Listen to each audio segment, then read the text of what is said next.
911, what's your emergency? I called a little bit ago. The deputy sheriff's not here. I found out my granddaughter has been taken. She has been missing for a month. Her mother finally admitted that she's been missing. Okay, what is here now? Okay, what is the address that you're calling from? 4937 Hope Spring Drive. We're talking about a 3-year-old little girl. 4937 what? Hope Spring, HOPESPRING Drive, Orlando. My daughter finally admitted that the baby's in the store. I need to find her. Your daughter admitted that the baby is where? The babysitter took her a month ago that my daughter's been looking for. I told you my daughter was missing for a month. I just found her today, but I can't find my granddaughter. And she just admitted to me that she's been trying to find her herself. There's something wrong. I found my daughter's car today, and it smells like there's been a dead body in the damn car. Caylee Marie Anthony was an American toddler who lived in Orlando, Florida with her mother, Caylee Marie Anthony, and her maternal grandparents, George and Cindy Anthony. On July 15, 2008, Caylee was reported missing in a 911 call made by Cindy, who said she had not seen the child for 31 days. According to what Cindy told police dispatchers, Caylee had given varied explanations as to Caylee's whereabouts before eventually saying she had not seen her daughter for weeks. Caylee later called police and falsely told the dispatcher that Caylee had been kidnapped by a nanny on June 9th. Caylee was charged with first-degree murder in October 2008 and pleaded not guilty. On December 11, 2008, Caylee's skeletal remains were found with a blanket inside a laundry bag in a wooded area near the Anthony family residence. Investigative reports and trial testimony varied between duct tape being found near the front and mouth of the skull.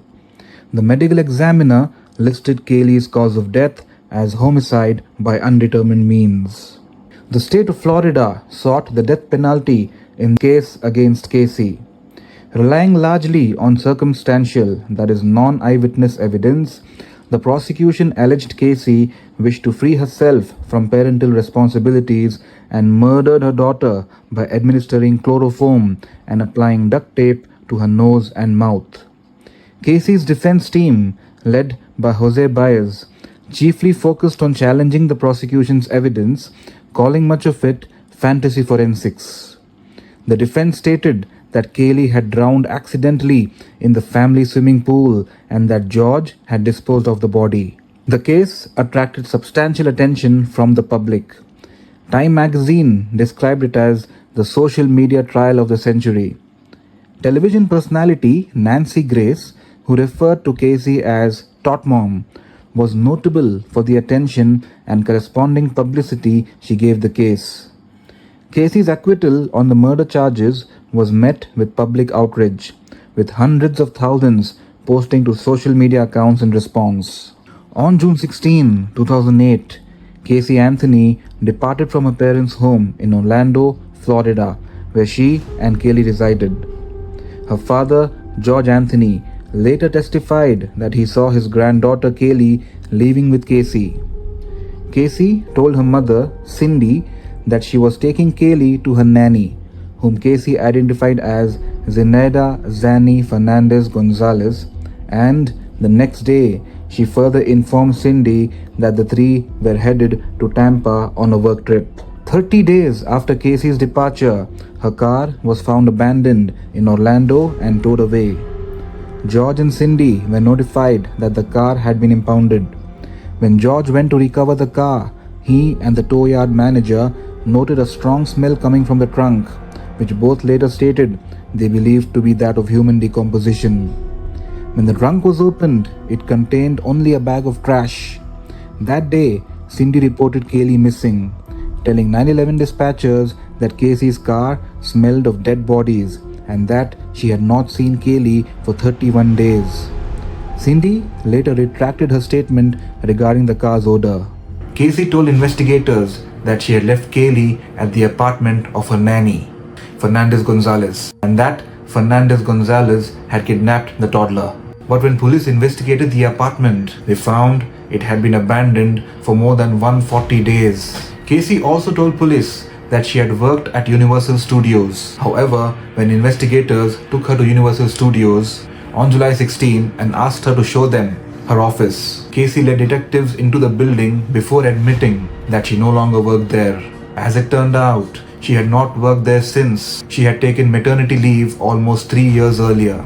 Caylee was subsequently arrested. On July 29, Caylee was offered a limited immunity deal in exchange for help finding Caylee. Prosecutors said they would not use Caylee's statements to police against her. The offer expired September 2, 2008.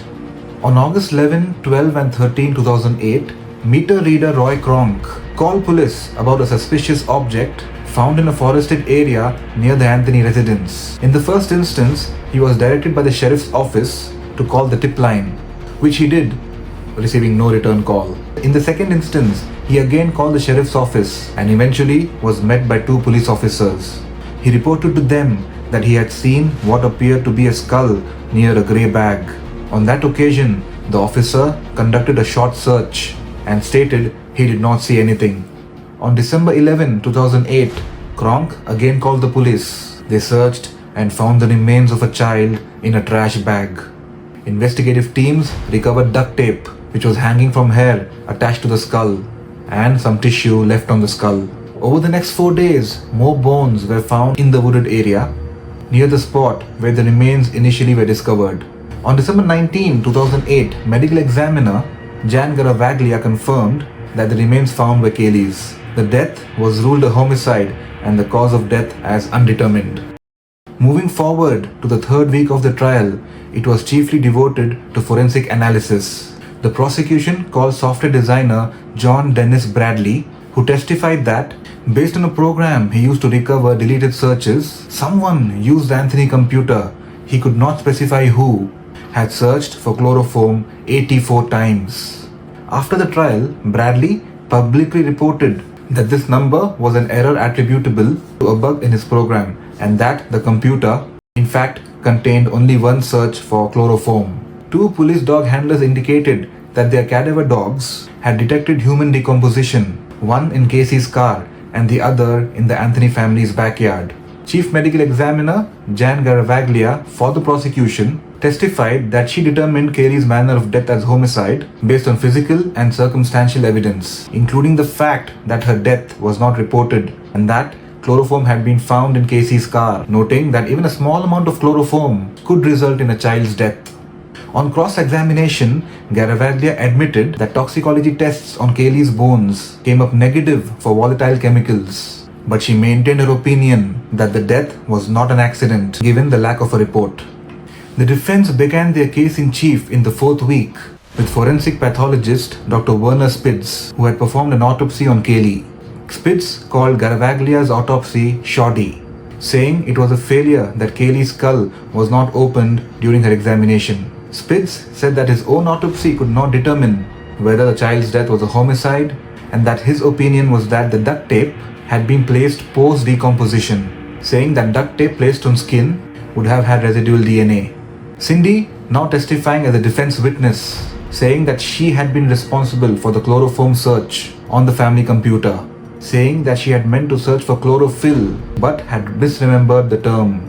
Cindy said that work records indicating she had been at work at the time of the search were incorrect, as she said they often were because she was a salaried employee. Finally, Cindy testified that their family buried their pets in blankets and plastic bags, using duct tape to seal the opening. Additionally, the defense called an FBI forensic document examiner who found no evidence of a sticker or sticker residue on the duct tape found near the child's remains. On June 30th, the defense called Crystal Holloway, a volunteer in the search for Caylee, who stated that she had an affair with George. According to Holloway, George had stated that Caylee's death was an accident that snowballed out of control.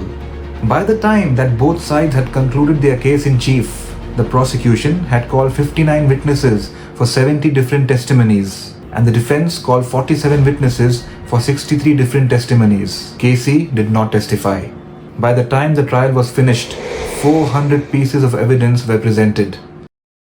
Closing arguments were heard July 3rd and July 4th. Ashton, for the prosecution, reiterated the state's belief that Casey had killed Caylee to free herself of parental duties, saying, "When you have a child, that child becomes your life. This case is about the clash between that responsibility and the expectations that go with it, and the life that Caylee Anthony wanted to have." He emphasized Casey's false claims, including her claims regarding Fernandez Gonzalez, the smell in the car and the items found with Caylee's remains. Ashton called the defense's theory of accidental drowning absurd because he said no one would make an accident look like a murder. Baez, who Judge Perry said could not address the abuse claims given the lack of evidence presented at trial, emphasized the circumstantial nature of the prosecution's case, saying the state's allegations were based on fantasy computer searches, fantasy forensics, phantom stickers, phantom stains, and no real hard evidence. Baez said there was a reasonable hypothesis of innocence in light of the possibility that Anthony had drowned, further contending that drowning was the only explanation that made sense, a point he illustrated with the video of Anthony opening the home's sliding glass door, which did not have a child safety lock by herself.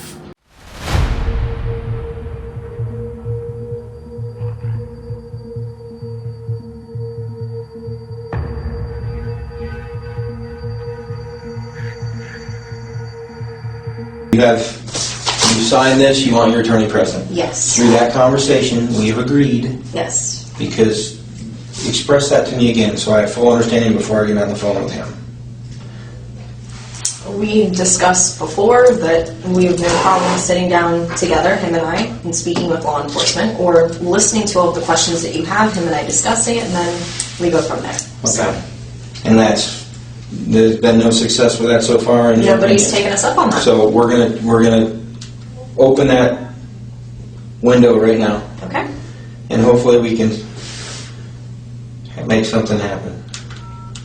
Because ultimately, I think we have the same interest, finding your daughter. 2626, You were well aware of what hallway we're talking about. Do you understand that? Well, so there's no question, I guess. You can specify that at this point, or what your perspective is on that. you have a second? Absolutely. Can we come right back? Yeah, that's fine. You plan on running off? I'm not going anywhere. So I gotta stretch out a little bit. I'm not as young as I used to be. Yeah. No, I thought you were gonna say something smart. No, I was going to ask if that was your Dr. Pepper or Dr. Mountain Dew or... I actually tried to give it to her and she didn't I'm want it. Do you perfectly want fine. it? I No, I don't just drink wanna ask sodas, you. so. Shall we I'm share okay. it? We can... 2 straws? Or just... Sure. We'll be right back. And If then you we'll want go that or for not, it. because if you don't No, want your mom I'll- probably has one. She probably has one, but I'm not going to be with my mom probably, so. I'm pretty sure you're not gonna be with your mom when you leave here. I don't want to mislead you there. You're not misleading me at all, which is Unless your mom why. runs me off the road on the way out of here, then you may share a car trip down That's there. why I told my mom to go home and not to come here. She wanted to come here. Oh boy. It's been a long day. It has been. How was my dad this morning? He had a hard time, Yeah. honestly. I only saw from the media and got a chance to hear him talking to my mom. I spoke to him last night and this morning for just a quick second before he left, so. Yeah, I talked to him this morning for a little bit. He was with Mark, and he was really struggling. I mean, you can imagine he was having a hard time. He was being called in to essentially provide testimony to indict you, or to at least, and he was really struggling with that. Yeah. And I felt bad for him, I'll be honest with you. I truly did. Well, I even told him last night. I know he was subpoenaed, and under the law, he had to answer whatever questions were asked him, and I told him to do what he had to do at that point. And if he didn't, he'd be held in contempt of court. And I don't want to see that happen, so. What did he say? He just hugged me and told me that he loved me, and I know he was struggling with it even last night. So, I think it was probably even worse this morning. yeah, I could see that with the little bit that I saw from the media, from the pictures and the little bit of footage that they had, so. Were you guys watching on TV? Now we watched online a little bit. Really? Yeah. I try to stay away from the TV as much as possible. At least with the internet, I can scroll through, read what I want, and then just get rid of it that much faster. So You anxious about today at all? I have been. I mean, this is something, honestly, we've been preparing for from the beginning just because of words that were directly spoken from Yuri Melich and also from Sergeant Allen. They were saying that this is what they were planning on doing from the very beginning, from that first day. So they wrote me off within the first couple hours. So I don't know if that's true. that was the direct words that they pretty much gave to myself, and even they had said that to my parents. So, I mean, I'm not trying to say something derogatory towards someone, but No, it's okay. We're just talking. yeah. We're just chatting. So that was the only time they ever made any effort to try to talk to me one-on-one. And No, it was kind of difficult. that was kind of difficult considering. Well, considering, obviously, in light of everything that's going on and the fact Yeah. that you've been arrested for other things, makes it a little more difficult to sit down and even talk to you. Mhm. It's not that we haven't wanted to. Yeah. But certainly. I do have counsel, and that's something that, you know, my attorney's always been a phone call away. And it shouldn't have taken it getting to this point, you know, 3 months in. for us to- Has your attorney ever told you that we would like to speak to you? And we had agreed, him and I together, that we would all sit down together, him and I, and you guys, and, you know, we entertain whatever questions you have and I discuss actually thought that things, we him made and it I. pretty clear Mhm. that, you know, we wanted to talk to you. I mean, obviously, we can't come to you and ask you. Yeah, But- understandably. You know, I thought that you were aware that if you wanted to talk to anybody, Mhm. that all you got to do was simply ask. Yeah, well, I know it goes both ways on that, and I guess it would have needed to come from me. I should have been the one to have, I guess, come forward with it. But, you know, we did open up that door to law enforcement before, when Sergeant Allen was making a big deal saying, well, we want to talk to her. When can we talk to her? And he's saying, well, the door's open. I don't believe he ever told us the door was open. I mean, Well, maybe not to you directly, but I know to Sergeant Allen, I was sitting there even one of the times that he spoke with him. So I've heard the words come out of his mouth, even myself, directed to other people that maybe didn't either relay the message or took it a different way. So I don't know. I think the lack of communication has put people in opposite corners when everybody has the same goal, is to find Caylee. do you think the matter could have been resolved a little differently? Do you think the matter could have been resolved a little differently? Absolutely, in a lot of different aspects. And that's a conversation that I've had not only with my attorney, but with my family. So, I mean, we all still feel, I as a mom, I know in my gut, there's the feeling as a parent, you know certain things about your child, you can feel that connection. And I still have that feeling, that presence. I know that she's alive. Whether you have a bucket load of evidence downstairs that contradicts that and says otherwise, or all you have is speculation, or nothing at all. I mean, whatever it is, if there's still that chance with all of these tips that have come through, I know that it's been. I know that a lot have been discredited, but We ran them down, and we had more than speculation. is every tip And and that's every something that I lead told followed her up on? directly. Yeah. That we have more than speculation. We have a lot, or else we wouldn't be to this point. Mm-hmm.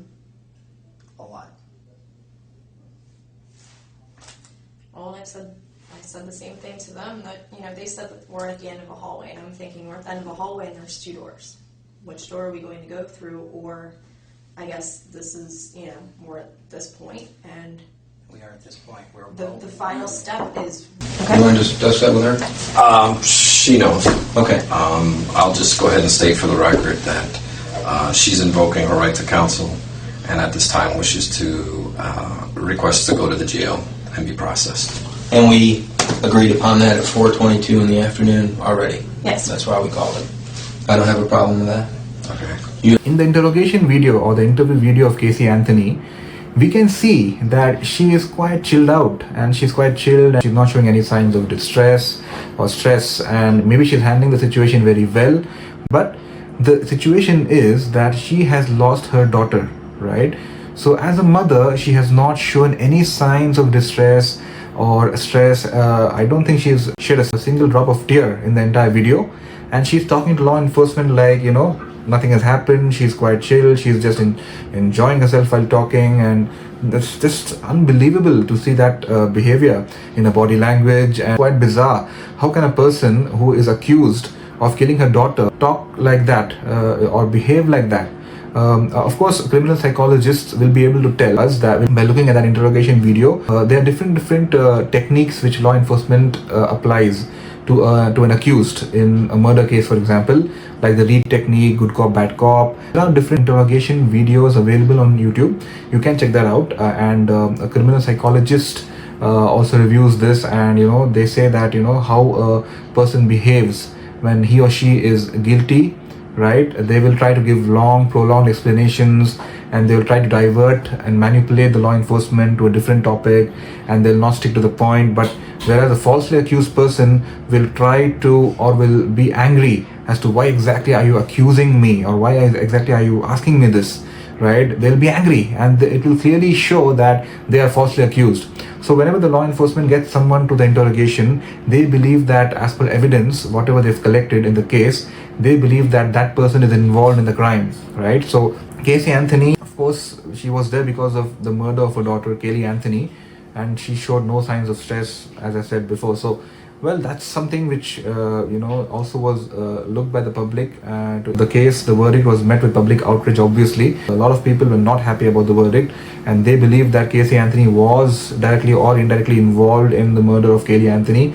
And yeah, that's about it. When the not guilty verdict was rendered, many in the crowd of 500 outside the courthouse reacted with anger, chanting their disapproval and waving protest signs. People took to Facebook and X, formerly known as Twitter, as well as other social media outlets to express their outrage. Traffic to news sites surged from about 2 million page views a minute to 3.3 million, with most of the visits coming from the United States. Mashable reported that between 2 p.m. and 3 p.m., 1 million viewers are watching CNN.com live, 30 times higher than the previous month's average. Twitter's trending topics in the US were mostly about the subjects related to the case. An user reported that posts on Facebook were coming in too fast for all Facebook to even count them, meaning at least 10 per second. Some people refer to the verdict as OJ number 2, and various media personalities and celebrities expressed outrage via Twitter. News anchor Julie Shen became visibly upset while reading the verdict on the talk and had to be assisted by her fellow co-hosts, who also expressed their dismay. Well, this is the case about Caylee Anthony, and I'm sure a lot of you will be wondering, will be thinking about the verdict of not guilty which was given to Caylee Anthony.